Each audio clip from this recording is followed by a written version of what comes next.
dans cette nouvelle vidéo, je pense que vous connaissez déjà le format des bilans culturels, j'en ai fait plus d'une dizaine l'année dernière, je vous mettrai la playlist dans le petit i, mais aujourd'hui j'avais envie de vous partager quelque chose de différent et déjà d'enlever ce bonnet. Mais en fait c'est un format que j'adore, mais sachant que moi il faut que j'ai le temps de regarder les séries, que je me fasse mon avis, que j'aille au cinéma, que je termine mes livres, etc.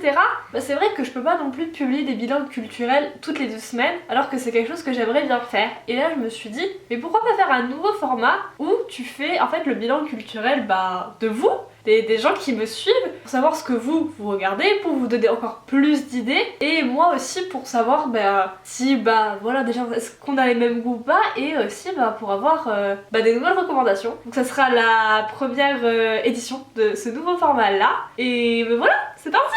On va commencer par les films. Alors quelqu'un m'a dit qu'elle avait vu Little Woman récemment, alors je ne pouvais. Elle a fait une description très magnifique de ce film. Si vous n'avez pas encore vu Little Woman au cinéma, c'est-à-dire les 4 filles du Dr March, eh bien allez-y, enfin déjà le casting s'il vous plaît. On a Emma Watson, on a Timothée, on a Florence Pugh, vraiment plein d'acteurs connus, et puis la réalisatrice, enfin non mais Greta. Je peux que vous faire des éloges de ce film et vous le conseiller, mais allez le voir! Le second n'est pas vraiment un film, vu que c'est un reportage, c'est quelque chose que je ne connaissais pas du tout et ça s'appelle Je ne sais pas si c'est tout le monde. Et en fait ça m'a fait rire parce qu'au début quand j'ai lu ça, je pensais que la personne me disait je ne sais pas. En fait pas du tout, c'était le titre du reportage. Je vais vous lire le résumé parce que c'est assez... comment dire, je sais pas comment dire, c'est un peu pour son premier film, Vincent Delerme prolonge son travail ultra sensible sur l'intime, la mémoire et le rapport aux autres. Qu'est-ce qui nous construit? Que ressentent les gens autour de nous? Nos émotions et sensations n'appartiennent qu'à nous. Je suis allée voir la bande-annonce histoire de voir un peu de quoi ça parlait. Alors la bande-annonce n'a pas de dialogue, c'est très visuel. Ouais, c'est vraiment dans la beauté de l'image aussi. Alors après évidemment, mais il y a un peu des sortes comme des gens qui parlent dans le film. Les questions sur lesquelles ils s'interrogent ont l'air vraiment super intéressantes. Et je rajoute, enfin ça c'est un avantage pour moi, je sais pas si c'est un avantage pour tout le monde, mais j'ai vu qu'il faisait 59 minutes, ce qui est court. Et moi tout ce qui est court, ça me va très bien. On va passer à la catégorie musique. On en a 2. Alors il y a The Story de Conan Gray. Je l'ai écoutée, elle est dans ma playlist, mais je suis pas fan. Enfin, je veux dire, elle est cool, elle est sympa, elle est dans ma playlist, ok,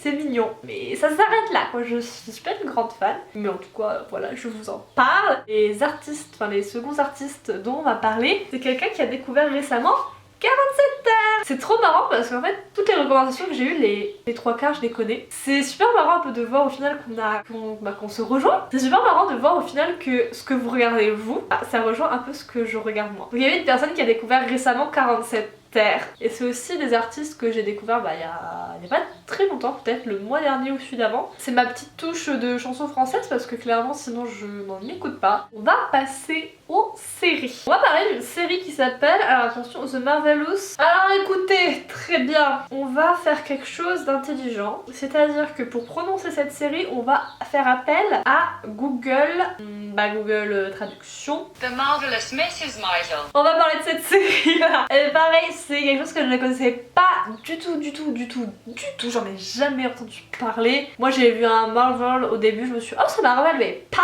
du tout. C'est en fait je sais pas, il y a pas, le plot est pas extrêmement développé, en tout cas dans la bande-annonce c'est normal, c'est une bande-annonce. C'est l'histoire d'une femme qui, elle est mariée, on comprend que entre elle et son mari ça se passe pas des masses très bien.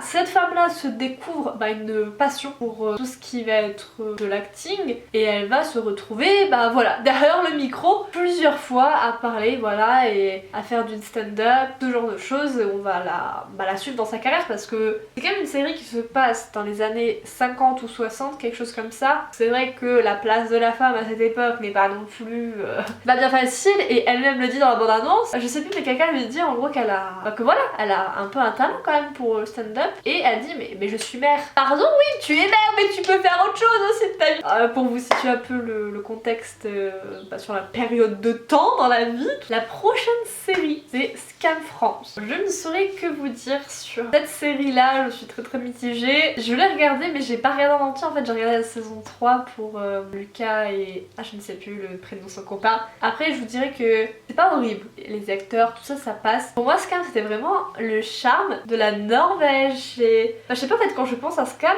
je pense à leur mode de vie éducatif, à leur vocabulaire, à leur langage, à tout ça et de le voir traduit en français. En fait ça me fait très bizarre parce que les lycéens là-dedans, ils vont se dire genre ou meuf, enfin ce genre de vocabulaire. Et en soi c'est pas ça le problème. Et c'est vrai que, je sais pas, j'aime beaucoup quand c'est ce genre de vocabulaire un peu jeune et tout, de découvrir ça dans une autre langue en fait. Et quand c'est dans ma langue, bah genre, ah bah en plus super. Ça me, je sais pas, ça me paraît bizarre. J'accroche beaucoup moins au niveau du jeu des acteurs. Il y en a plusieurs que je trouve, en tout cas dans les passages que j'ai regardés, qui jouent pas spécialement très bien. Après, je ne parle pas de tous les acteurs, évidemment, il y en a qui jouent très bien. Après, j'ai vu qu'une saison. J'ai vu que la 3, je sais qu'il y en a la 5, elle vient de débuter, donc je vais pas trop me positionner et dire que c'est pas une bonne série, pas du tout. Et c'est vrai que moi, personnellement, je n'ai pas accroché. Mais en revanche, j'ai beaucoup aimé la série originale, c'est-à-dire Norvège, et celle espagnole. On m'a aussi parlé de la série You. Série que j'ai commencé, quand elle est sortie directement, j'ai vu un ou deux épisodes et je me suis dit ciao, ça ne m'intéresse pas. Je peux comprendre que cette série plaise à des gens parce que c'est tout de même assez psychologique et ça sort un peu de ce qu'on voit d'habitude, donc je peux totalement comprendre que des gens aiment bien. C'est vrai que moi, voir un psychopathe tuer des gens, suivre des gens, ça me... je sais pas, c'est pas mon envie du moment, hein, j'ai envie de vous dire. La saison 2, j'ai un peu du mal à comprendre pourquoi il y en a encore une après, mais c'est pas grave, en tout cas, voilà, je peux comprendre que des gens aiment bien. L'avant-dernière série, je vous avoue que je me souvenais même plus qu'il y avait une série. Moi j'avais le livre en tête mais pas forcément l'adaptation de série. Pas vu la bande-annonce, je vais juste vous lire un résumé parce que je sais que c'est un classique mais eh bien je suis désolée de vous dire ça, je ne savais pas réellement de quoi ça parlait. Dans l'avenir proche, une catastrophe environnementale a entraîné une baisse dramatique de la fécondité. Les fils Jacob, une secte politico-religieuse, en ont profité pour prendre le contrôle d'une grande partie des États-Unis et instaurer un régime aussi totalitaire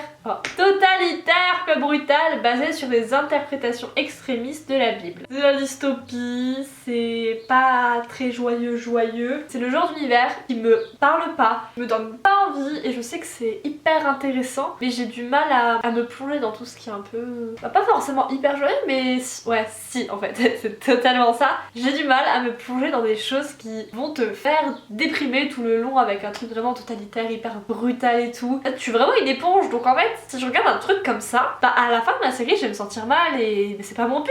Moi je regarde pas des séries pour me sentir mal. Mais dites-moi en commentaire si vous connaissez ce classique, si vous l'avez lu, si vous l'avez vu, je ne sais pas, peut-être, oui, non. Et la dernière série c'est The Good Place. Ça, c'est encore une série dont on parle quand même assez, qui est sur Netflix. Plusieurs saisons que les gens aiment bien. En plus, c'est une série drôle hein, quand même. C'est l'histoire d'une femme qui se retrouve après sa mort, donc dans une sorte de paradis idéal avec des gens et...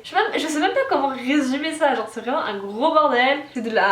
C'est beaucoup de la comédie, il y a beaucoup d'humour. Et j'en ai pas continué non plus, alors je ne sais plus pourquoi j'ai pas continué, je pense que c'était juste un moment de flemme. Mais en soi, j'avais bien aimé, j'avais vu les premiers épisodes. Et pour finir, on va passer au côté lecture. Alors niveau recommandation au point de vue des autrices, on a Virginia Woolf. La personne qui m'en a parlé, elle recommande en gros l'intégralité de ses œuvres parce que voilà, elle les aime beaucoup. Et c'est vrai que moi je l'ai lu, j'ai lu un début de son essai il y a pas mal de temps, donc je saurais pas trop dialoguer là-dessus avec vous. Et enfin, niveau roman, nous avons The Gentleman's Guide to Vice and Virtue. On avait déjà parlé d'un bilan culturel.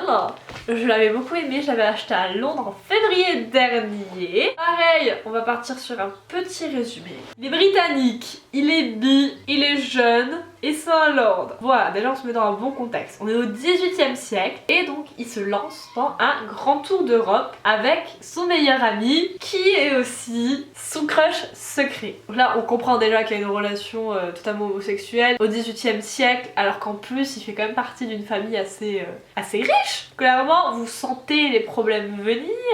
Ce bouquin, je l'ai adoré, c'est vraiment l'histoire du personnage principal donc, qui a un crush sur son meilleur ami. Donc dans toute cette aventure, il y a lui, son meilleur ami, il va aussi avoir sa sœur. C'est un voyage qui est très long, qui est immense, c'est comme le tour d'Europe, hein, donc il y a pas mal de choses. Ça se passe pas du tout comme prévu. Il y a des problèmes, des choses qui font qu'il va y avoir beaucoup plus d'action. Et comme le titre l'indique, en fait, Monty, il aime se faire plaisir, hein, il aime bien, voilà, il profite de sa richesse. Contrairement à sa sœur, il est pas très en mode j'ouvre des livres. Enfin lui, en fait, pour lui, se cultiver, c'est un peu en mode oh, ouais, j'ai pas envie, j'y vais pas. Alors que sa sœur, elle, qui veut être cultivée, enfin, elle veut, voilà, avoir accès à l'éducation, elle ne veut pas parce que c'est une femme. Lui, il est en mode oh, ouais, ça me fait chier d'aller en haut. Et en plus, si vous l'aimez bien, il y a une suite justement, et le second livre, et ben il se focus sur sa sœur. Voilà, je pense que voilà, c'est clairement tout pour cette vidéo. J'espère que ça vous aura plu. Dites-moi si vous avez envie que je fasse une suite de cette série de vidéos parce que c'est quand même plutôt sympathique. Et moi, je vous fais plein de gros bisous et je vous dis à la prochaine.